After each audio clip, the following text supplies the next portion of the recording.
उल्लास। शिक्षा हर एक व्यक्ति का मूलभूत अधिकार है। शिक्षा पाना या सीखना केवल विद्यालयों एवं कॉलेजों तक ही सीमित नहीं है, बल्कि यह एक निरंतर चलने वाली प्रक्रिया है। इसी शिक्षण प्रणाली का एक महत्वपूर्ण हिस्सा है परीक्षा। परीक्षाएं हमारे सीखने का मूल्यांकन करके हमें अपना लक्ष्य निर्धारित करने में सहायता करती हैं। साथ ही हमें भविष्य के लिए भी तैयार करती हैं। हमके बचपन में पढ़ने का बहुत शौक था। हमारा माता पिता बहुत गरीब था, पढ़ा नहीं पाए। अब हमारा नाम लिखा गया है तो हम सोचते हैं कि पढ़ लिख के कुछ बने, कुछ ज्ञान हो। मेरा नाम आमिना है। मुझे बचपन से बहुत शौक था पढ़ने के लिए। अब उल्लास के मदद से हमको मौका मिला है।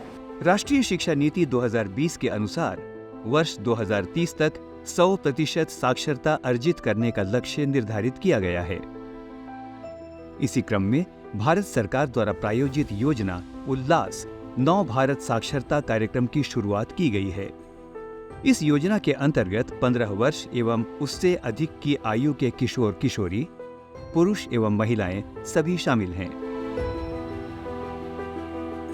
शिक्षा को बढ़ावा देने और ज्ञान के प्रकाश को फैलाने की यह मुहिम हर परिवार की सभी पीढ़ियों को एक साथ लेकर आगे बढ़ रही है।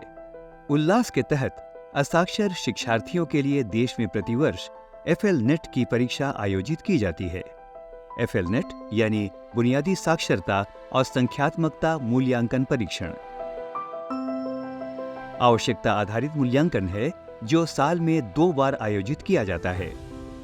असाक्षरता को दूर करने और जन जन को साक्षर बनाने के क्रम में कार्यरत उल्लास योजना के अंतर्गत मूल्यांकन की यह विधि देश की उन्नति पर केंद्रित है। वह साथ ही यह प्रमाणित करती है कि पढ़ाई में उम्र बाधा नहीं होती। नमस्कार, मैं सुशीला सरदार हूँ। आज मुझे बहुत खुशी हो रही है कि मैं इतने दिन के बाद मैं एग्जाम देने आई हूँ। यदि मन में सीखने की ललक होती है। प्रतिवर्ष लाखों असाक्षर शिक्षार्थी इस परीक्षा में शामिल होकर अपने जीवन में शिक्षा की ज्योत जलाते हैं। इस परीक्षा के प्रारंभ होने के बाद से अब तक 1 करोड़ से भी अधिक शिक्षार्थी इसमें शामिल हो चुके हैं। साक्षर होने की इस प्रक्रिया से न केवल हमारे देश का वर्तमान बल्कि आने वाला कल भी बेहतर बन सकेगा। आइए हम सब मिलकर पूर्ण साक्षरता की ओर कदम बढ़ाते हुए देश की प्रगति व विकास में अपना महत्वपूर्ण योगदान दें।